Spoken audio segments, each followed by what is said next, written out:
Então, vou falar um pouquinho para vocês do autor chamado C.S. Lewis, ou Lewis, como os ingleses gostam de falar, porque ele tem origem irlandesa, nasceu em Belfast em 1898.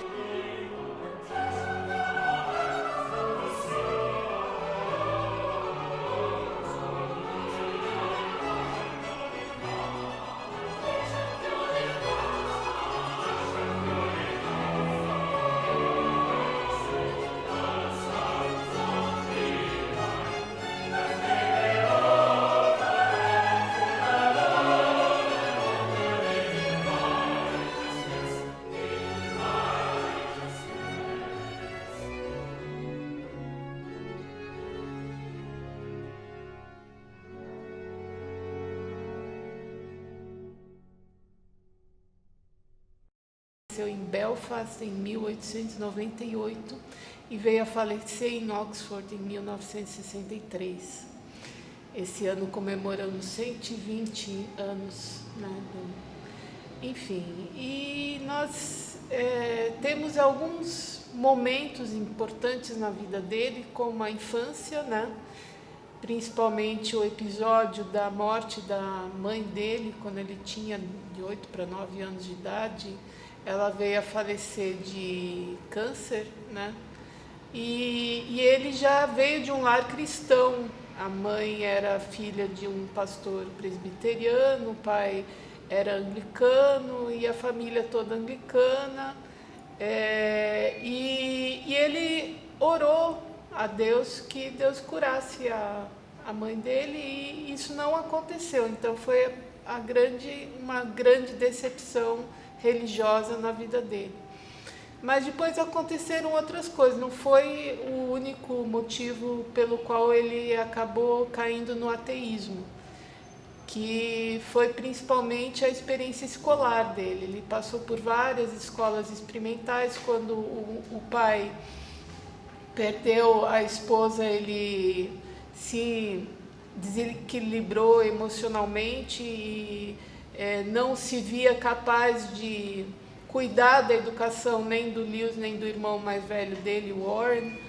Então ele resolveu colocar os meninos em colégios internos, e esses colégios marcaram negativamente a vida dele, né? E principalmente um que era confessional e cujo diretor foi depois internado como louco e tudo. Então ele passou coisas terríveis nesses colégios, principalmente a questão das gangues, né? Que a gente tem o famoso bullying hoje, né? Porque ele gostava muito de bibliotecas, ele não era chegado aos esportes, ele tinha uma deficiência na mão, enfim. Então ele sofreu bastante nesses colégios, até que um dia o pai disse ok, quando ele não aguentou mais as reclamações do filho com relação a uma escola, depois outra, depois outra, depois outra, e ele disse, então tudo bem, então eu vou contratar um professor particular para você ter aulas homeschooling, né? E era o professor que ele havia tido na infância, e ele tinha toda uma educação das artes liberais, né? Clássica, grego, hebraico, o trivium e o quadrivium. Então ele aprendeu com esse professor que era ateu, aprendeu muitas coisas importantes, né, da cultura geral, e tanto que ele aprendeu tanto línguas e grego e os autores, os filósofos, que ele conseguiu entrar em Oxford para estudar. E foi nessa época mais ou menos que ele também já havia passado pelo ateísmo e estava de namoro com a antroposofia, né? Então ele entrou em Oxford, e assim que ele entrou em Oxford ele conheceu o Tolkien, e ele escreve no diário dele, olha, que interessante, hoje eu conheci um grupo de cristãos e que, pasmem, eles também são inteligentes. Então ele coloca isso como uma observação no diário. Aliás, os diários dele podem ser lidos até a conversão, e são muito interessantes de serem lidos porque é toda uma perspectiva de vida dele anterior à conversão dele. Então, quando ele conhece Tolkien, ele percebe, tem todo o episódio dele ir para a guerra, conhecer um rapaz com o qual ele fez muita amizade, que ele fez um pacto de cuidar da mãe dele quando ele morresse, e se o Lewis morresse antes, esse amigo cuidaria do pai dele. Então foi um pacto.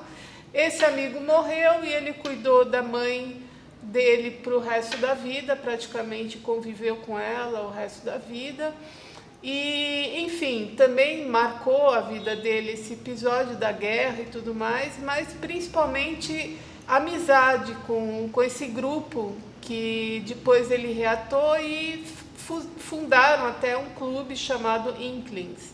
Mas antes deles fundarem esse clube, ele teve uma conversa memorável com Tolkien, porque naquele meio tempo ele se deu conta de que não só ele tinha adquirido amizades de pessoas cristãs e tinha simpatizado com eles bastante, como ele se deu conta de que os livros de que ele gostava, no fundo, todos eles eram livros de autores cristãos.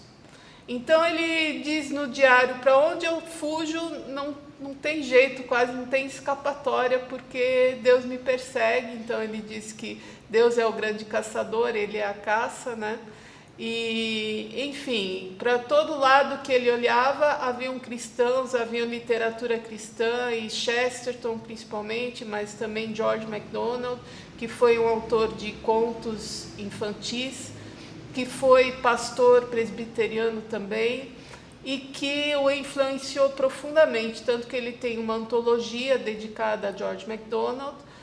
E ele diz que esse George MacDonald ele conheceu na adolescência, e esse George MacDonald, antes dele se converter, quando ele ainda era ateu, ele foi que batizou a imaginação dele. Então ele descobriu uma coisa muito importante, que aquelas pessoas, até então, ele tinha fugido de Deus, ele queria evitar ao máximo que Deus interferisse na vida dele. Então ele percebeu que aquelas pessoas que fecham as portas para Deus por algum trauma, alguma mágoa contra Deus, algum problema psicológico, enfim, elas fecham a sua mente racional para Deus, mas elas deixam uma porta dos fundos aberta. E essa porta dos fundos, depois Lewis descobriu que é joy, a imaginação. Joy, que é um termo técnico, virou termo técnico no linguajar louisiano, né? Que é também o título da autobiografia dele, Surprised by Joy. O que é joy? Joy é aquele sentimento, aquela saudade que você tem. Em alemão tem um termo técnico também da filosofia que dá conta desse joy, que é Sehnsucht. Sehnsucht, que é a saudade do brasileiro, né? É aquele sentimento que não se pode definir exatamente o que vem a ser, mas que é um afã, um desejo profundo por algo que, no fundo, nós não temos acesso, né? Mas que, por ser tão contundente, você sabe que ele tem que existir. Então, existe uma outra passagem que o Lewis compara esse desejo à nossa vontade de comer chocolate, por exemplo, né? Comer alguma coisa... Ora, se existe a vontade de comer chocolate, então é porque chocolate existe. Nenhum índio que morou na Amazônia a vida toda vai ter desejo de chocolate. Para ele, o chocolate não existe, né? Só quem provou, e isso arquetipicamente, né, em algum momento aí da história universal, né, só quem provou lá no passado, lá no paraíso, provou dessa coisa pela qual nós temos afã e temos busca e desejo, é que pode ter esse desejo por essa coisa. Então, se nós temos um desejo por algo que vai além do aqui e agora, que é indescritível, que é intangível, que transcende tudo, então isso é sinal de que essa coisa tem que existir.